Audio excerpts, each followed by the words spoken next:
What type of tree are you? Find out in this episode of 5 Minutes Closer. I'm Vaughn Weatherford, and this is 5 Minutes Closer. For the next 5 minutes, let's explore some biblical truths and apply them to your life. No podcast, including this one, can transform your life or give you what you really need. Only Jesus can do that. You can find out why in what I've called the first five episodes of 5 Minutes Closer. Each following episode explores scriptural truths that, if you follow them, will bring you 5 minutes closer to the person God created you to be. Let's see if we can get you 5 minutes closer. Some people have an uncanny ability to identify different types of trees. They immediately know that one tree is an elm, another is an oak, and another is a non-flowering plum. I can usually tell whether or not it's a tree, although I sometimes get that one wrong too. Nope, that's not a tree, that's just one of the big weeds in my yard. I'm not very good at identifying types of trees. However, I immediately identified an orange tree on a trip to California. So did everybody else on the trip. How? Because it had oranges on it. It's pretty easy to identify an orange tree when it has oranges. So 1 John tells us it ought to be pretty easy to identify us as believers. How? Because we live like Jesus. Here's how he describes it in 1 John chapter 2, verses 3 through 6. And by this we know that we have come to know him, if we keep his commandments. Whoever says, I know him, but does not keep his commandments is a liar, and the truth is not in him. But whoever keeps his word, in him truly the love of God is perfected. By this we may know that we are in him. Whoever says he abides in him ought to walk in the same way in which he walked. The person who truly knows God will seek to keep his commandments. How can we know if we know Christ? If we are genuinely seeking to keep his word. Now that doesn't mean that we're going to do it perfectly. John has just written in the previous verses that to say we are without sin is to deceive ourselves. However, we should still seek with everything we have to keep God's commands.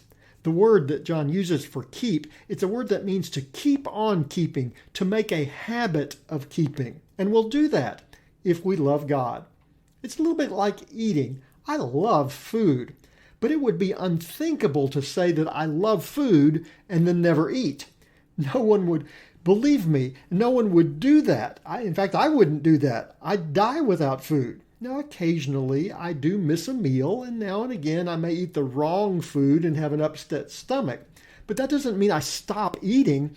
If I miss a meal, you can bet I'll be back for the next one.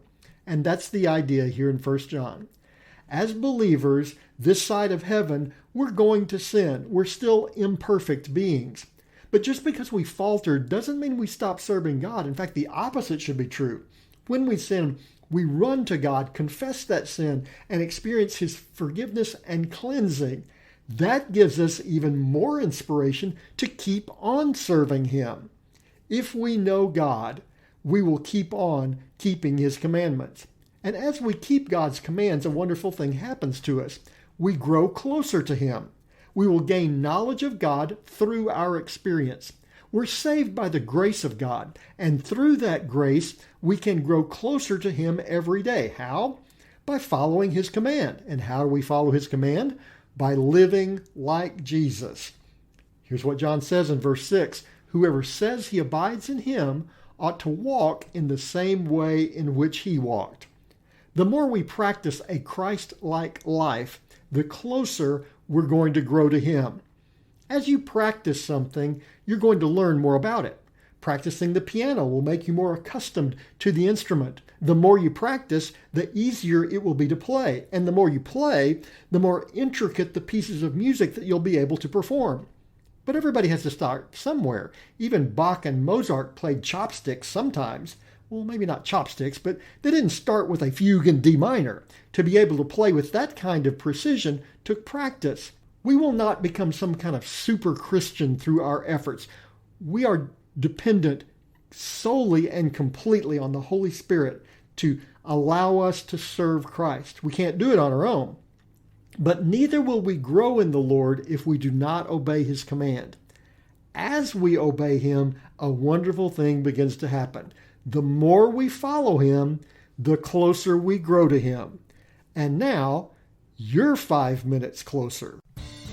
My prayer is that these 5 minutes have challenged you, inspired you, and caused you to consider applying God's message for your life from his word. To find out more, visit our website at 5minutescloser.com. Join me next time to see if we can get you 5 minutes closer.